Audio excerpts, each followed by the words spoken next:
Hello guys, welcome to daily PIB analysis. मैं हूं अनिकेत अग्रवाल और हम रोज़ की तरह कर रहे हैं अपना पीआईबी एनालिसिस। लेकिन अभी दिवाली के आसपास कुछ दिन ऐसे थे जब हमारे पास पीआईबी नहीं था, तो दैट इज़ वाई आज का सेशन थोड़ा सा लंबा होने वाला है। वैसे भी सैटरडे है तो आपके पास डीएनए का इतना नहीं होता, तो डीएनए में हमने एक ही लेंदी टॉपिक को डिस्कस किया था, एक्सप्लेन्ड को। तो इसीलिए हम आज चार छोटी जो पीआईबी न्यूज़ है जो प्रीलिम्स के हिसाब से इंपॉर्टेंट है उन्हें डिस्कस करेंगे।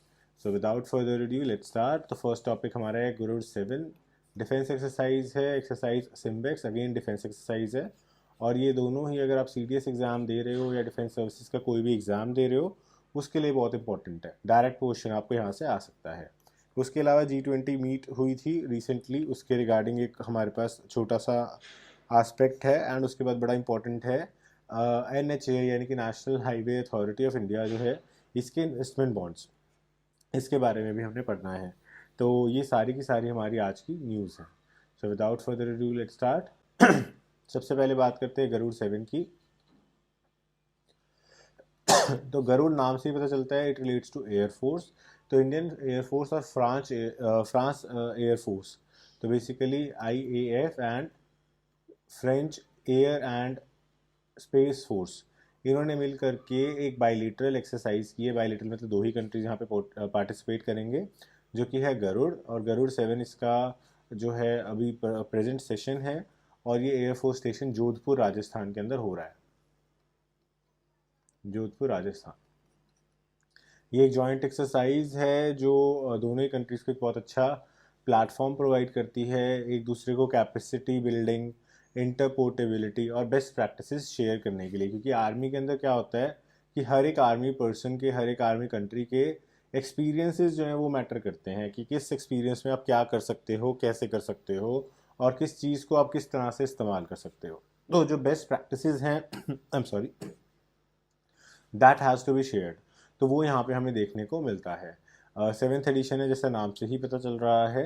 And third, first, fifth edition जो थे वो 2003, 6 और 14 के अंदर किए गए थे, ग्वालियर, कालीकुंडा और जोधपुर के अंदर। तो आप देख रहे हो कि इंडिया इसमें काफ़ी प्रोमिनेंट है और इंडिया अपने हवाई अड्डों को, जो आपके एयरपोर्ट के वो स्टेशन हैं जहाँ पे आपकी एयरफोर्स काम कर सकते हैं, उनको विकसित करने की भी इससे कोशिश करता है। क्योंकि फ्रांस आएगा तो हमारी कॉफ़ी को सिखा के जाएगा, राइट। एंड जो बाकी के जो सेशंस थे वो फ्रांस के अंदर जो है वो कंडक्ट किए गए थे। साथ ही साथ दोनों देशों के जो सिपाही हैं उनके बीच में प्रोफेशनल इंटरेक्शन, एक्सपीरियंसेस, जैसे मैंने आपको बताया, ऑपरेशनल नॉलेज, यानी कि अगर आप एक मिड एयर किसी जहाज़ में हो और कोई बमबारी हो रही है, क्या हो रहा है, तो उस टाइम पे आप क्या ऑपरेशनल नॉलेज से अपने आप को बचा पाओगे और जो आपके फाइटर जेट के कंट्रोल्स हैं उनको किस तरह से मैनिपुलेट कर सकते हो, किस तरह से इजेक्ट कर सकते हो, वो सारी चीज़ें भी यहाँ पे सिखाई जाती हैं, एक दूसरे को बताई जाती हैं। तो ना केवल आप कह सकते हो डिफेंस फ्रंट पे, बट डिप्लोमेटिक फ्रंट पे, बायलेटरल रिलेशंस के फ्रंट पे भी इस तरह की एक्सरसाइजेज बहुत अच्छी और बहुत ही इफेक्टिव हमारे लिए होती हैं। नेक्स्ट आ जाती है सिम्बेक्स। तो सिम्बेक्स हम बहुत बार न्यूज़ के अंदर देख चुके हैं, लगातार रिपीट हो रही है। तो SIMBEX basically is Singapore India maritime bilateral relations. ये नेवी एक्सरसाइज है जो कि विशाखापट्टनम के अंदर, इंडिया के अंदर की जा रही है। And this is the 29th edition of the SIMBEX 2022। इसका जो फर्स्ट फेज़ है वो विशाखापट्टनम में है, जैसा कि मैंने बताया आपको। और उसके बाद सी फेज़ जो है वो बे ऑफ बंगाल जो है, बंगाल की खाड़ी, उसके अंदर जो है सी के अंदर भी इसके एक फ़ेज़ की ट्रेनिंग जो है वो की जाएगी। इसके अंदर अगेन जैसा कि हमने पहले वाले में देखा एयरफोर्स वाले में, सिमिलरली यहाँ पे भी दोनों जो नेवीज़ हैं वो अपनी बेस्ट प्रैक्टिसेस को शेयर करती हैं, एक दूसरे को ऑपरेशनल चीज़ें सिखाती हैं, एक्सपीरियंसेस को शेयर करती हैं। ये सारी की सारी चीज़ें जो हैं वो की जाती हैं। अगर हम बात करें प्रीलिम्स के फैक्चुअल क्वेश्चन की, तो यहाँ से आ सकता है आपको कि इसको शुरू किया गया था 1994 में और इसका जो ओरिजिनल नाम था वो था एक्सरसाइज लॉयन किंग। ये इंपॉर्टेंट चीज़ है, तो ये आपको याद रखनी है।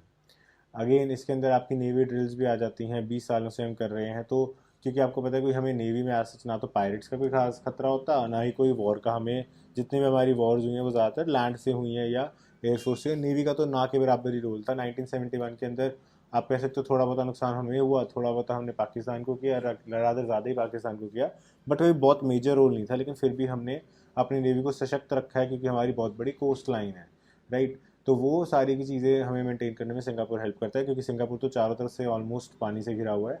तो सिंगापुर को तो नेवी ही अच्छे से मेंटेन करनी रखती है। इससे हम कमिटमेंट करते हैं, कंट्रीब्यूशन करते हैं कि हम जो इंडियन ओशन रीजन है उसकी रक्षा करेंगे, उसको जो है एक दूसरे को बचाएंगे, एक दूसरे की हेल्प करेंगे। अगेन बायलैटरल रिलेशंस और डिफेंस रिलेशंस दोनों ही हम इससे अच्छे बनाने की कोशिश भी करते हैं। तो ये एक हाई लेवल एक्सरसाइज है और हाई लेवल कॉरपोरेशन को भी बिल्ड करती है इंडिया और सिंगापुर की मैरीटाइम डोमेन के अंदर।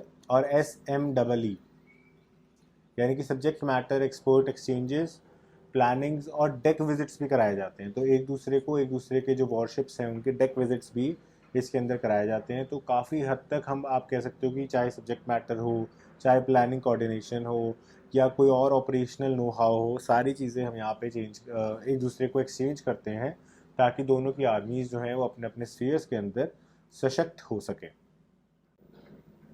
नेक्स्ट आ जाता है आपका G20 मीटिंग। तो G20 आपको पता है एक इनफॉर्मल ग्रुप है जिसके अंदर 19 कंट्रीज़ हैं और एक यूरोपियन यूनियन खुद आ जाता है। और इसके अलावा कुछ रिप्रेजेंटेटिव्स हैं जो इंटरनेशनल मॉनेटरी फंड, IMF और वर्ल्ड बैंक से भी एसोसिएटेड हैं। तो अभी इंडिया के जो यूनियन हेल्थ मिनिस्टर हैं उन्होंने एड्रेस किया था G20 की मीटिंग को, जिसके अंदर हेल्थ मिनिस्टर्स की मीटिंग थी और वो बाली इंडोनेशिया के अंदर कंडक्ट की गई थी।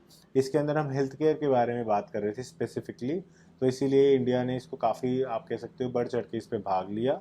और G20 कंट्रीज़ को हेल्थ की इम्पोर्टेंस, और जैसे हमने आयुष्मान भारत स्कीम बनाई हेल्थ इंश्योरेंस के लिए, और प्राइमरी हेल्थ जो है सर्विसेज हम सबको प्रोवाइड करने की कोशिश फ्री ऑफ कॉस्ट करते ही हैं।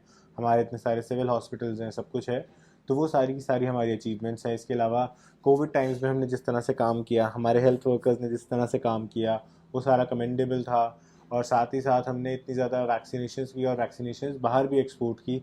ये सारी की सारी चीज़ें ऐसी थी जो हमारे लिए बहुत ही ज़्यादा अच्छी साबित हुई हैं। तो G20 जैसा कि मैंने आपको बताया, इसकी मेंबरशिप के अंदर क्योंकि 20 टॉप कंट्रीज आती हैं तो 2/3 ऑफ वर्ल्ड पॉपुलेशन कहीं ना कहीं रिप्रेजेंट हो जाता है। 85% GDP वर्ल्ड का यहीं पर है, और साथ ही साथ 80% ग्लोबल ट्रेड और इन्वेस्टमेंट जो है वो भी यहीं पे आ जाता है। अगर एरिया के हिसाब से बात करें तो G20 जो है इसके अंदर ऑलमोस्ट हाफ ऑफ अर्थ हम यहाँ पे कवर कर पाते हैं। तो कंट्रीज़ की अगर बात करें तो इसमें Argentina, Australia, Brazil, Canada, China, France, Germany, India, Indonesia, Italy, Japan, Korea, Mexico, Korea means south Korea, Republic of Korea, Russia, Saudi Arabia, south Africa, Turkey, UK, United states और यूरोपियन यूनियन, ये सारे के सारे countries जो हैं वो आ जाते हैं। मतलब 19 कंट्रीज़ प्लस 1 यूरोपियन यूनियन जो है इसकी मेंबरशिप के अंदर आ जाता है। तो अगेन आपको प्रीलिम्स के हिसाब से क्या याद रखना है, एक तो कंट्रीज़ के नाम, दूसरा 19 कंट्रीज़ हैं, एक यूरोपियन यूनियन है, और इंस्टीट्यूट्स 2 हैं, IMF और वर्ल्ड बैंक। और साथ ही साथ ये कि इस बार की जो मीटिंग थी वो हेल्थ रिलेटेड थी, इससे हमारे हेल्थ मिनिस्टर गए थे गवर्नमेंट ऑफ इंडिया के, और जो मीटिंग थी वो बाली इंडोनेशिया के अंदर थी जहाँ पे इंडिया ने इसको एड्रेस किया था। नेक्स्ट आता है आपका NHAI INVIT।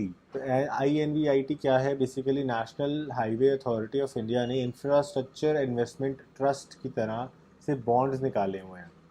तो NHAI INVT क्या हुआ? Infrastructure investment trust. तो ये एक इन्वेस्टमेंट ट्रस्ट है जिसको स्पॉन्सर कर रहा है NHAI, और ये गवर्नमेंट की जो नेशनल मोनेटाइजेशन पॉलिसी है जिसमें हम कहते हैं कि हम गवर्नमेंट के एसेट्स को मोनेटाइज करना चाहते हैं, मतलब कि उनसे पैसा रेज करना चाहते हैं, उस पॉलिसी के अंदर फॉल करता है। तो क्योंकि ये एक ट्रस्ट है तो ये ट्रस्ट इस्टेब्लिश किया गया था इंडियन ट्रस्ट एक्ट 1882 के द्वारा, और साथ ही साथ सेबी भी इसका जो है पार्टिसिपेंट है।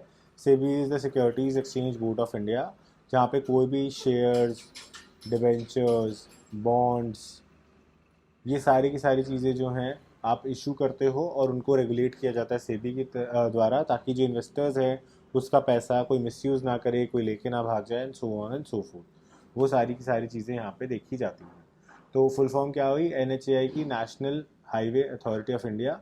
INV से हो गया इन्वेस्टमेंट, उसके बाद आ गया इंफ्रास्ट्रक्चर इन्वेस्टमेंट, और उसके बाद ट्रस्ट।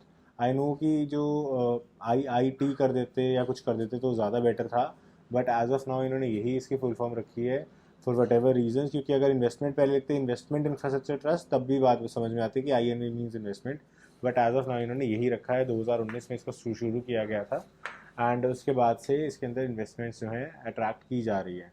तो जैसे मैंने आपको बताया कि national highway authority of India अपने बॉन्ड्स इशू करता है, उन बॉन्ड्स को आप परचेज करते हो तो जैसे आपको एफडी में फिक्स इंटरेस्ट रेट मिलता है, ऐसे फिक्स इंटरेस्ट रेट मिलता है से 6%। ठीक है, उसकी मेच्योरिटी एरिया होगा, जैसे आपका एफडी का होता है 1 साल 2 साल 5 साल, उसके बाद आपको सारे पैसे मिल जाएंगे। एनएचएआई में इन्वेस्ट करने का क्या फ़ायदा होता है, जैसे सपोज करो आपने कोई प्रॉपर्टी बेची और आपको कैपिटल गेन हो गया, राइट। तो उसके बाद आपका जो गेन है अगर आप उसको एफडी में रखते हो या कहीं पे भी रखते हो तो आपको टैक्स देना पड़ेगा, और वो tax depending on income tax act 20% minimum रहता है अगर लॉन्ग टर्म है तो, ठीक है। तो 20% आपको टैक्स देना पड़ जाता है। लेकिन अगर आपको तो बेसिकली एफडी ही करानी थी तो आप एनएचएआई के बॉन्ड्स ले लेते हो, तो उससे क्या होता है कि आपको जब मेचोरिटी में पैसा मिलता है तो आपको टैक्स फ्री मिलता है, तो आपको जो ये 20% टैक्स है वो बच जाता है सीधा सीधा। तो कैपिटल गेन्स बचाने के लिए आपके लिए फ़ायदा है और सरकार को फ़ायदा है कि सरकार को पैसा मिल गया, जिससे कि आप और ज़्यादा हाईवेज़ वगैरह क्रिएट कर सकते हो। जैसे कि हम देख रहे हैं कि नितिन गडकरी बोलते हैं कि हमें और ज़्यादा हाईवेज़ चाहिए, हम और ज़्यादा हाईवेज़ क्रिएट करेंगे, तो उसके लिए वो पैसा रेज कर रहे हैं। और इसीलिए जो इन्वेस्टमेंट इंफ्रास्ट्रक्चर ट्रस्ट है उसको बनाया गया है। मेन जो काम है वो यही है कि आपको बॉन्ड्स वगैरह के थ्रू जो है पैसा रेज करना है, किसके लिए, इनके लिए, राइट। तो ये सारी की सारी चीज़ें जो हैं वो ये करना चाहते हैं। So with this we have completed the topic. I hope आपको वीडियो अच्छी लगी होगी। अगर अच्छी लगी तो लाइक सब्सक्राइब एंड शेयर ज़रूर कर दीजिएगा, ताकि इससे हमें मोटिवेशन मिलती रहे। अगर आप यूपीएससी सीएससी की अच्छे से प्रिपरेशन करना चाहते हैं तो अब मैं रिकमेंड करूंगा आपको कि आप यूपीएससी का अनअकैडमी का सब्सक्रिप्शन लें जनरल स्टडीज़ के लिए, जिसके अंदर आपको प्लस, आइकॉनिक और लाइट 3 वेरिएंट्स मिल जाते हैं। प्लस वेरिएंट के अंदर आपका फुल कोर्स रहता है। आइकॉनिक के अंदर आपको 1-on-1 लाइव मेंटरशिप मिल जाती है, जिसके अंदर अगर आपको कोई भी सपोर्ट चाहिए, मोटिवेशन है, स्ट्रैटेजी बिल्डिंग है, उसके अंदर आपको एक डेडिकेटेड अनअकैडमी का ट्यूटर जो है आपको लगातार आपके टच में रहेगा, हेल्प करता रहेगा। और अगर आप एक वेटरन एस्पिरेंट हैं, आप ऑलरेडी कई बार तैयारी कर चुके हैं और आपके अंदर कुछ कमियां जो है वो रह गई हैं, जिसके लिए आप सिर्फ टेस्ट सीरीज एक्सेट्रा या रिवीजन क्लासेस को ज्वाइन करना चाहते हैं, तो आप लाइट कोर्स को भी ऑप्ट कर सकते हो। सभी कोर्सेज के अंदर आपको अट्रैक्टिव ईएमआई ऑफर्स और लॉन्ग टर्म प्लान्स के ऊपर डिस्काउंट्स जो हैं वो भी मिल जाएंगे। जो भी कोर्स आप चूज़ करते हैं उसके अंदर पूरे पैसे देने की ज़रूरत नहीं है। आप यूज़ करिए मेरा कोड ANI7, ये मेरा रेफरल कोड है, इसको आप यहाँ पे डालेंगे तो प्राइसेस जो हैं 10% से डिस्काउंट हो जाएंगे किसी भी कोर्स में, किसी भी ड्यूरेशन के कोर्स में। चाहे आप 1 साल का लें, 2 साल का लें, 6 महीने का लें, या फिर आप प्लस लें, आइकॉनिक लें, लाइट लें, सभी में आपको ये बेनिफिट जो है वो मिलेगा। एंड उसके बाद आपको करना क्या है, इसका स्क्रीनशॉट मुझे टेलीग्राम पे भेजना है। Once you send me on Telegram I will add you to my group. And उसके बाद आपको कोई भी डाउट्स हों, कोई भी गाइडेंस चाहिए हो with respect to Unacademy, या कोई भी और हेल्प चाहिए हो विद रिस्पेक्ट टू रिसोर्सेज या अन अकेडमी से रिलेटेड, या कोई आपको नोट्स चाहिए, तो वो सारी चीज़ें मैं आपको हेल्प कर पाऊँगा। So this was it for today's video. I hope you like this video और आपको कुछ जानने को मिला होगा। So thanks for watching, have a nice day.